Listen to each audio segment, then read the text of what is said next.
Today, we are going to talk about the most important X-Men in all the X-Men universe, and that is Cyclops. I am Barry 3D, and this is the iConis podcast. Thank you for tuning in. So before we go on, remember, like, subscribe, and share. Make sure the show is not a secret, and I'm one of the hosts of the iConis podcast. So I wanted to talk today real quick about Cyclops and his importance into the whole mutant genre, right? A lot of people think it's Xavier. A lot of people might turn around and say Wolverine, but they're not the bloodline, so to speak, of this whole genre. Cyclops was created in September of 1963 by Stan Lee and Jack Kirby. What? Here we go. Now, I think Cyclops as a character has been underrated for a long time. He has his moments of brilliance. Sometimes they write him not so great, like a neglected father. Is he a good father? Is he overprotective? Is he a great field leader? Yes, he is. Is he insensitive and cold? Sure, he's got a lot of layers to him, but we have to understand why those layers happened. So we pretty much know the general history of him. He was on a plane with his mom and his dad. The plane caught on fire. He jumped out with a parachute, only one parachute that his mom gave him. And he jumped out with his brother, which is, we know later comes to be Havoc. He gets put in foster care. Him and his brother, they get separated.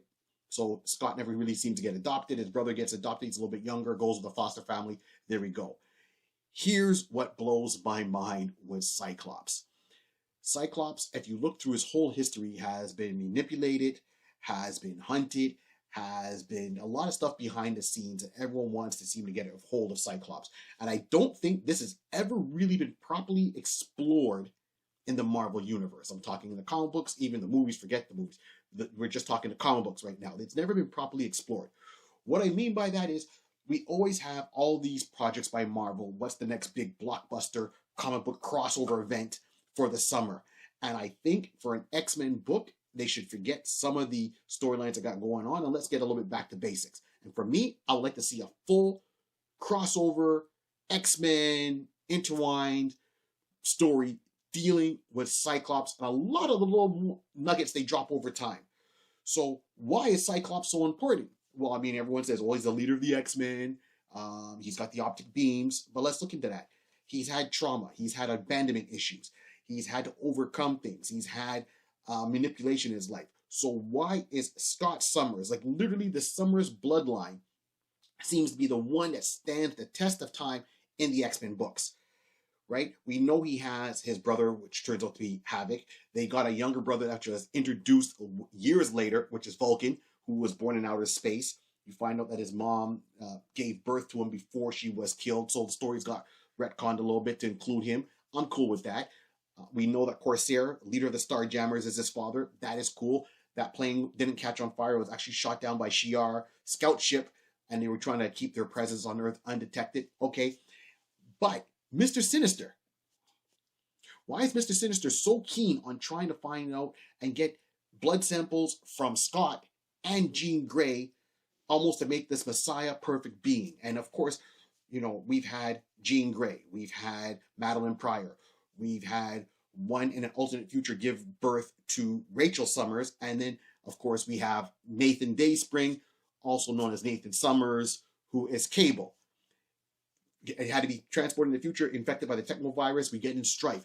So if we look at the whole Summers bloodline and how that all intermingles, you got the three main brothers, which is, let's go by their superhero names, which is Cyclops, Havoc, Vulcan. Then, of course, we know Scott seems to have a huge thing for redheads, and that's another video altogether. And then Jean Grey. Why are these two so important? It's never really been explored. I would like to see maybe a storyline called, the Grey Summer storyline. Use that almost like Winter is Coming, like they did in Game of Thrones, and go through and really let them get down to the nitty-gritty of why. Why is that bloodline so important? What are the ramifications on that? Why these two new characters always have to get together and why they're always trying to get offspring from them.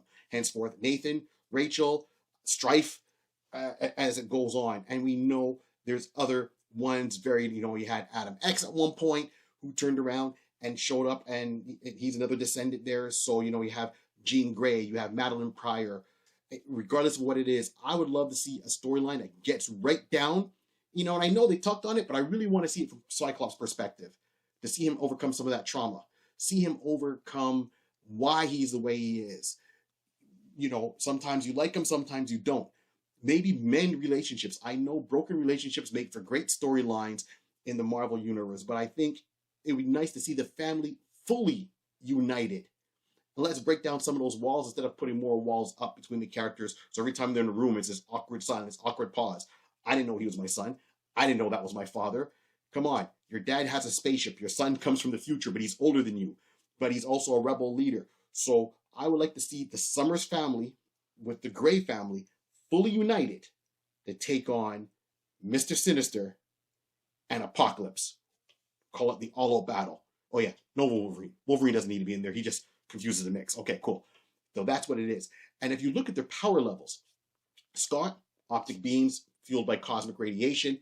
He's like a solar battery. He takes all that energy in and he's able to redirect it. And if you look at his skill set, you're not supposed to be able to sneak up on him because he has a spatial awareness. He's got the beams that he can ricochet all over the place. They can punch a hole through a mountain.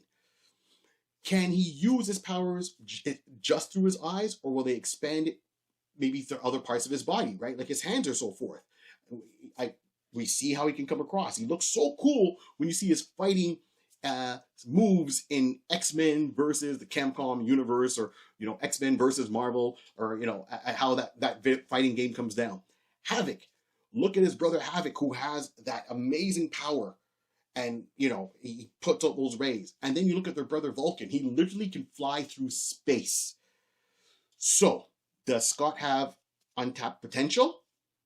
Maybe. Can we see the three brothers finally get on the same page and have a good old family reunion? Sure. And I said, this crossover book to me would be awesome because you would have that starting on Earth. It would take him through the Shi'ar Empire, so they get him in outer space. I'm looking forward to it. That's something I know. It's just an idea I'm putting out there. I just wanted to touch base on that and see what you thought of that. And if you got any questions about that, let me know, because once again, he's got to be more than just a leader. He started off as Slim. He had his trauma, abandonment issues. He had to overcome that.